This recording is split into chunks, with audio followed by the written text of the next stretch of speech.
अब चलिए आगे देखते हैं 3.3 का 3 नंबर का 3 देखते हैं, 3 का 3 देखते हैं सवाल। ठीक है,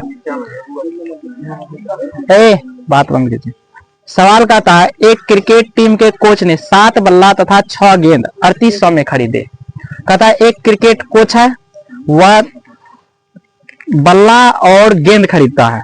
ठीक है, बल्ला और क्या खरीदते हैं, गेंद खरीदते हैं।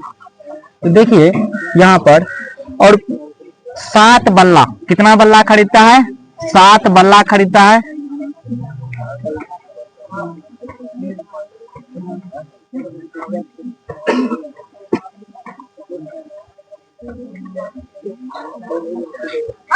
बल्ला और गेंद कौन खरीदता है, बल्ला और गेंद। हाँ,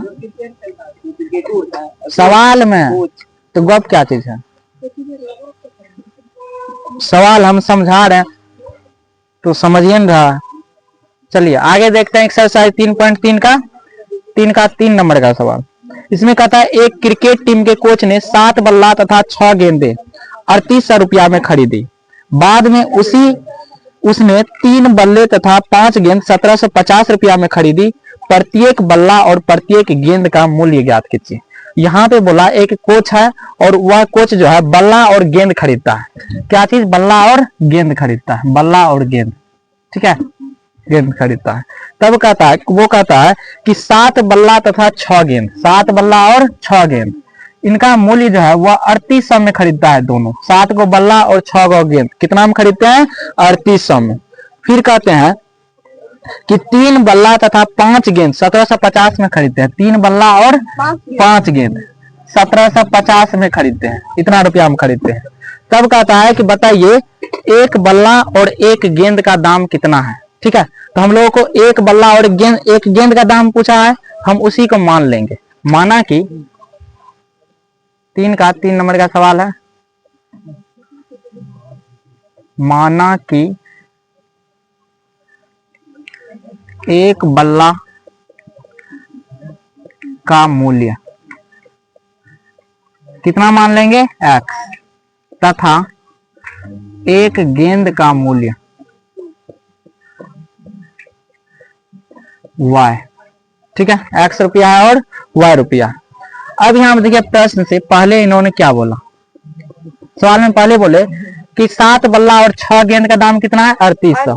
हमको पता है एक बल्ला का दाम x रुपया है, तो 7 बल्ला का दाम 7x। एक गेंद का दाम y रुपया है, तो 6 गेंद का दाम 6y, और दोनों के मूल्य को जोड़ेंगे तो कितना होगा, 3800। समीकरण बना कि नहीं बना, तो यहाँ लिख देंगे 7x प्लस 6y बराबर कितना, 3800। अब चलिए दूसरा अपने, एक बल्ला का दाम x है तो 3 बल्ला का दाम 3x।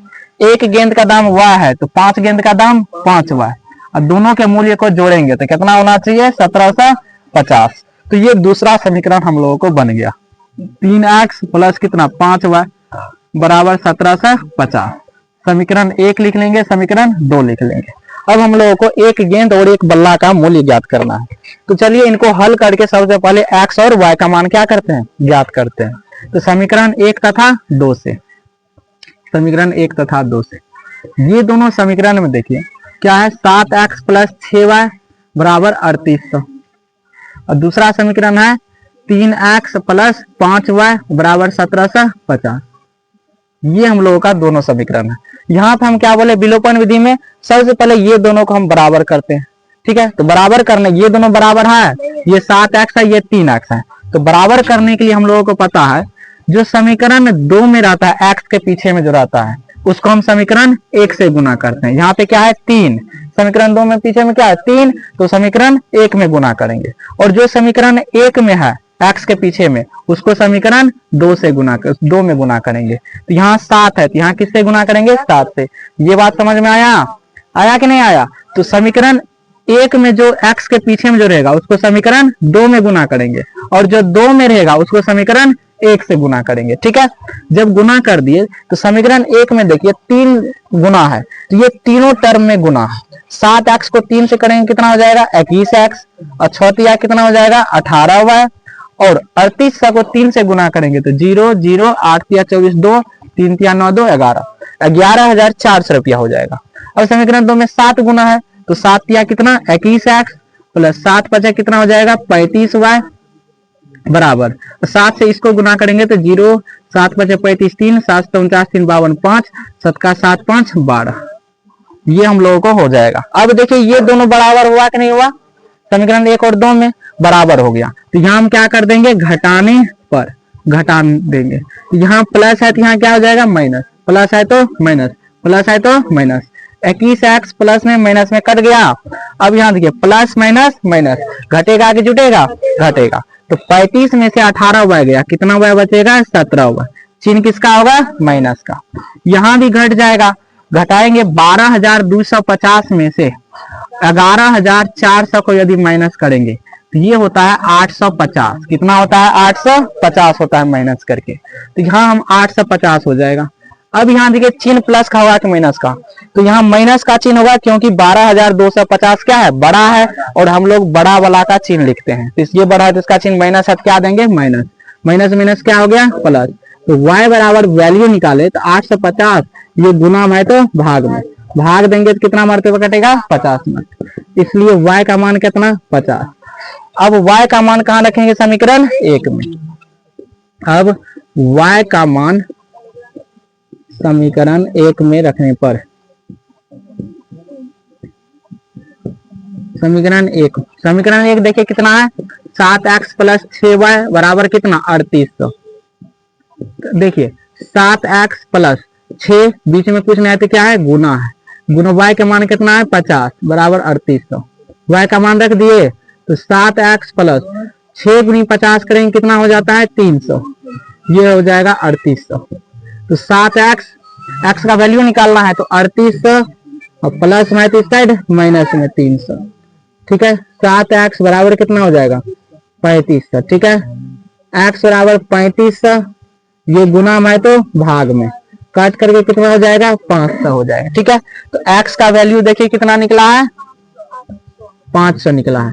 अब यहाँ पे देखिए x और y का दोनों वैल्यू निकल गया ना, अब यहाँ पे लिख देंगे जो पूछ रहा था उसको यहाँ पे लिखना है हम लोगों को, लिख देंगे यहाँ पे अतः एक बल्ला का मूल्य पूछ रहे थे ना, लिख देंगे एक बल्ला का मूल्य कितना माने थे हम लोग x, तो देखिए x का मान कितना निकला है 500, तो ये हो जाएगा 500 रुपया आंसर, ये पहला आंसर हो जाएगा। और तथा दूसरा चीज क्या पूछे थे एक गेंद का मूल्य, एक गेंद का मूल्य कितना माने हैं y, तो y का मान देखिए कितना आया है 50 रुपया, तो ये आंसर हो जाएगा। इसको समझने में किसी को भी दिक्कत है कहीं भी, ठीक है।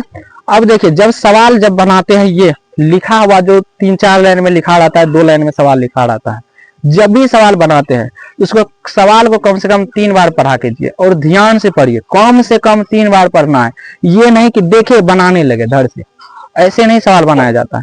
सवाल को कम से कम 3 बार पढ़िए और ध्यान से पढ़िए, सवाल बन भी जाता है तो भी सवाल को 3 बार पढ़िए काउंट करके, समझ गए ना, तभी सवाल समझ में आएगा। आप ध्यान से यदि सवाल को पढ़िएगा तो सवाल में आपको सब कुछ दिखने लगेगा कैसे सॉल्व होता है, समझ गए इस बात को। तो जब भी आप आज से बनाने जाइएगा सवाल लिखा हुआ जो 3-4 लाइन में लिखा रहता है सवाल को, उसको 3 लाइन में कम से कम पढ़ा, 3 बार कम से कम क्या कीजिए पढ़ा कीजिएगा ध्यान से, आपको बन जाता है फिर भी 3 बार पढ़ा कीजिए। जब हम देखते हैं क्लास में सवाल बनाने लगता है तो हमको सवाल याद रहता है, लेकिन फिर भी हम पढ़ते हैं, क्यों पढ़ते हैं, ताकि आपको हम समझा सके और अपना भी अच्छा से और समझ सके और बेहतर हो सके, समझ गए ना, हमको याद है सवाल, ठीक है। वैसे हम लिख देंगे अंदाजे सब सवाल को, समझ गए ना। लेकिन आप लोगों को ये चीज क्या है कि जब भी सवाल बनाइएगा तो कम से कम कितने बार 3 बार, ये रूल बना लीजिए, बिना पढ़े हुए सवाल नहीं बनाएंगे, समझ गए ना। सवाल को समझना जरूरी होता है, सॉल्यूशन को जरूरी नहीं। ये जोड़ घाटा है, जो सवाल समझ गया वो सॉल्यूशन अपने समझ जाएगा और सवाल खुद ब खुद बना लेगा, समझ गए ना। तो इसलिए सवाल को समझा कीजिए, कम से कम कितने बार 3 बार पढ़ा कीजिए, उसको समझिए, जो सवाल समझ गया वो आंसर ऑटोमेटिक निकाल लेगा, समझ गए ना। तो विद्यार्थी फोकस ज्यादा किस पर करता है, ये जोड़ घटा। आप यहां से यहां तक पहले से जान रहे हैं, आपको इतना करना है, खाली इतना, जो ये 2 समीकरण निकाल लिया वो सवाल सॉल्व कर लेगा। यहीं पे डिफिकल्ट है समीकरण निकालना, और समीकरण कब निकलेगा जब आपको सवाल समझ में आएगा। इसलिए आज से जाइएगा, रूल बना लीजिएगा, हम 3 बार सवाल को क्या करेंगे, पढ़ेंगे। ठीक है, तो ये सवाल में किसी को दिक्कत है कहीं भी नहीं है तो चलिए उतार लीजिए, आगे देखेंगे हम लोग कल के क्लास में, कल चैप्टर खत्म।